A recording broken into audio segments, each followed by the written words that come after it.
হয়ে থাকে। আল্লাহ কোরআনে বলেছেন, আফারাআইতা মান ইত্তাখাযা ইলাহাহু হাওয়াহ, আপনি কি দেখেছেন ওই ব্যক্তিকে, যে ব্যক্তি তার প্রবৃত্তিকে ইলাহ বানিয়ে নিয়েছে, মনের খাহিসাতকে, প্রবৃত্তির চাহিদাগুলোকে সে তার মাবুদ বানিয়ে নিয়েছে।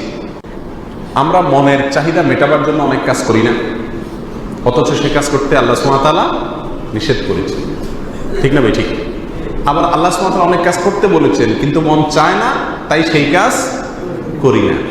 তাহলে আমি কোন কাজ করব না করব, এই জিনিসটা যদি আমার মনের চাহিদার উপরে ভিত্তি করে আমি ঠিক করি, তাহলে সেক্ষেত্রে কেমন যেন মাবুদ আমার মনকে আমি বানিয়ে নিলাম। এই সমস্যাগুলো আমাদের ভিতরে আছে নাকি নেই? এবং শুধু আছে তা নয়, এটা আমাদের মধ্যে ভয়াবহ আকারে আছে। আমাদের বেশিরভাগ ভালো কাজ থেকে আমাদেরকে বিরত রাখে আমাদের প্রবৃত্তি, বেশিরভাগ মন্দ কাজ আমাদেরকে পরিচালিত করে কে? আমাদের প্রবৃত্তি। ফজরের সময় মসজিদে আসার নির্দেশ আল্লাহ রাসূলের সাল্লাল্লাহু আলাইহি সাল্লাম, কিন্তু মন চায় না। তো আমরা মনের চাহিদাকে মাবুদ বানিয়ে নিচ্ছি, অর্থাৎ তার কথা শুনছি। আমি মুখে যদিও বলছি লা ইলাহা ইল্লাল্লাহ, কিন্তু কার্যত আমি ইলাহ বানিয়েছি, মাবুদ বানিয়েছি। যার উপাসনা করব, যার কথা মানব, যার গোলামি করব, সে যেদিকে যেতে বলে ওদিকে যাব, যেদিকে যেতে নিষেধ করে ওদিকে যাব না, এই অবস্থানে যাকে আমি রেখেছি সেই তো মাবুদ। আর সে মাবুদটা আমরা আমাদের প্রবৃত্তিকে, মনকে নানাভাবে স্থির করেছি।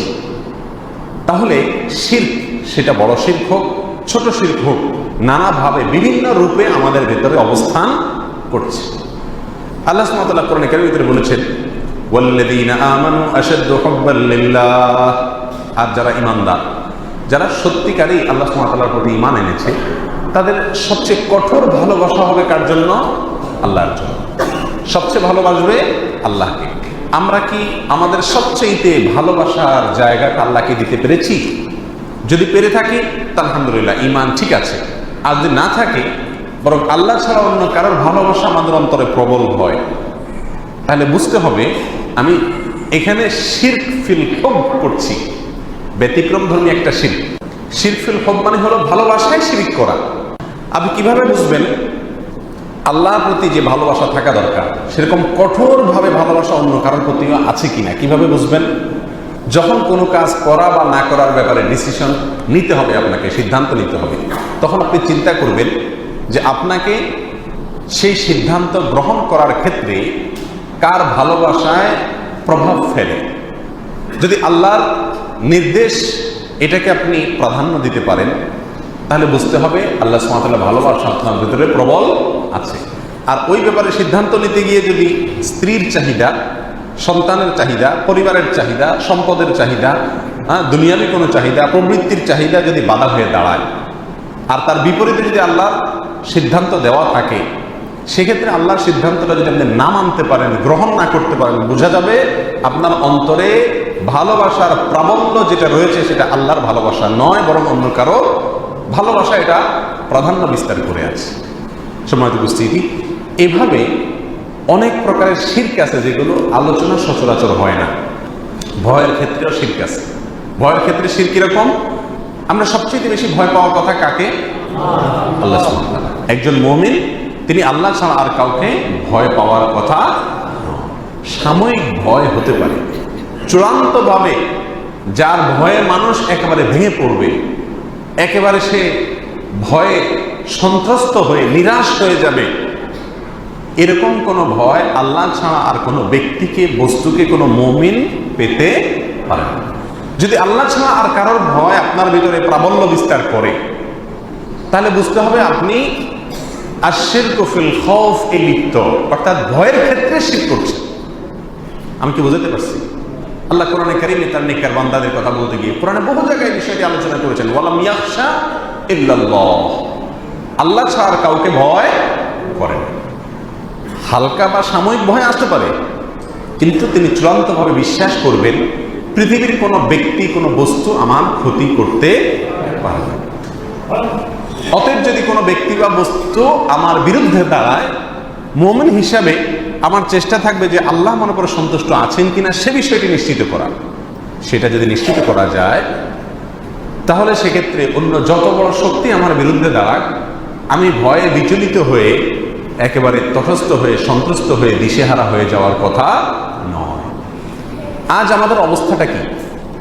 আমাদের ভয়টা কি এই লেভেলে নিয়ন্ত্রিত থাকে? বড় পরাশক্তি, সেটা মানুষ হোক, কোনো পশু হোক, জীবজন্তু হোক, যে কোনো জিনিসের ভয়, খুব প্রভাবশালী ব্যক্তি যদি আমার বিরুদ্ধে বৈরী হয়ে যায়, তখন আমরা ভয় পাই।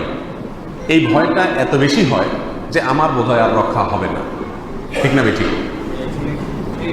এই লেভেলের ভয় যদি চলে আসে, তাহলে বুঝতে হবে আমাদের আল্লাহকে যেই লেভেলের ভয় পাওয়া উচিত, তার পাশাপাশি লেভেলে অন্য কাউকেও আমরা ভয় পাচ্ছি। তাহলে আল্লাহর সঙ্গে অন্য কাউকে সে অবস্থান দিয়ে আমি আশিরকু ফিল খাউফ, অর্থাৎ ভয়ের ক্ষেত্রে আমি শিরকে লিপ্ত। আমি কি বুঝাতে পারছি? তাহলে প্রবৃত্তিকে অনুসরণ করা এটাও এক প্রকার শিরক। ভালোবাসার ক্ষেত্রে সর্বোচ্চ ভালোবাসা থাকা উচিত আল্লাহর জন্য। সেই ভালোবাসা যদি আমাদের অন্য কোনো মানুষের প্রতি হয়, অন্য কোনো বস্তুর প্রতি হয়, তাহলে সেক্ষেত্রে আমরা আশিরকু ফিল মাহাব্বা বা ভালোবাসার ক্ষেত্রে শিরকে আমরা লিপ্ত। সবচেয়ে বেশি ভয় উচিত বা একমাত্র ভয় পাওয়া উচিত আল্লাহকে। যে মনে করবে এই পৃথিবীর সব কিছু আল্লাহ সুবহানাহু ওয়া তাআলার কন্ট্রোলে, সে কোনো ব্যক্তি বস্তুকে ভয় পাওয়ার কথা নয়। যেমন ছিল নবীগণ, আম্বিয়া আলাইহিস সালাতু ওয়াস সালামকে কোনো পরাশক্তি, কোনো কিছুর ক্ষয়ক্ষতির ভয়ে তাদেরকে কখনো কাবু করতে পারেনি, কারণ তারা বিশ্বাস করতেন মনে প্রাণে যে আল্লাহ ছাড়া আর কেউ সবকিছুর নিয়ন্ত্রণ করেন না। বিধায় যেই বস্তু বা যে ব্যক্তির ভয় আমাকে এখন গ্রাস করছে, এই ব্যক্তি বা বস্তুকে নিয়ন্ত্রণ করছেন কে? আল্লাহ সুবহানাহু ওয়া তাআলা। অতএব আমার যদি ভয় করতে হয়, তাকে ভয় করব। কথা বুঝে আসছে? এই জন্য এই জাতীয় নানা রকমের শিরক কিন্তু আমাদের জীবনে আমরা করে থাকি। আর এরকম সব ধরনের শিরক থেকে পরিচ্ছন্ন এবং পবিত্র থাকা, এটা হলো একজন মুমিনের জীবনের সবচেয়ে গুরুত্বপূর্ণ ইস্যু। আর এই জন্য লোকমান হাকিম তার সন্তানকে প্রথম উপদেশ দিচ্ছেন, বাবা, এই পৃথিবীতে যতদিন বেঁচে থাকবে, খবরদার আল্লাহর সঙ্গে কাউকে শরীক সাব্যস্ত করবে না। যারা শুধুমাত্র আল্লাহর প্রতি, আল্লাহর একত্ববাদের প্রতি বিশ্বাসকে চূড়ান্তভাবে লালন করে, ধারণ করে নিজের ভিতরে, এবং সব রকমের শিরক থেকে পরিচ্ছন্ন থাকে, তারা মনের দিক থেকে সবচাইতে উঁচু লেভেলে অবস্থান করে। তারা থাকে সবচাইতে, আজকে আমরা যাদেরকে তথাকথিত স্বাধীন চেতা বলি, সেই স্বাধীন চেতা নয়, এরাই হলো প্রকৃত স্বাধীন। এরা কোনো আল্লাহর সৃষ্টির অধীনে নিজেকে আবদ্ধ করে না, শুধুমাত্র আল্লাহর অধীনে নিজেকে আবদ্ধ করে। আল্লাহ সুবহানাহু ওয়া তাআলা আমাদের সকলকে শিরক মুক্ত জীবন গড়ার তৌফিক দান করুন। তাওহীদকে আমাদের জীবনে অক্ষরে অক্ষরে বাস্তবায়ন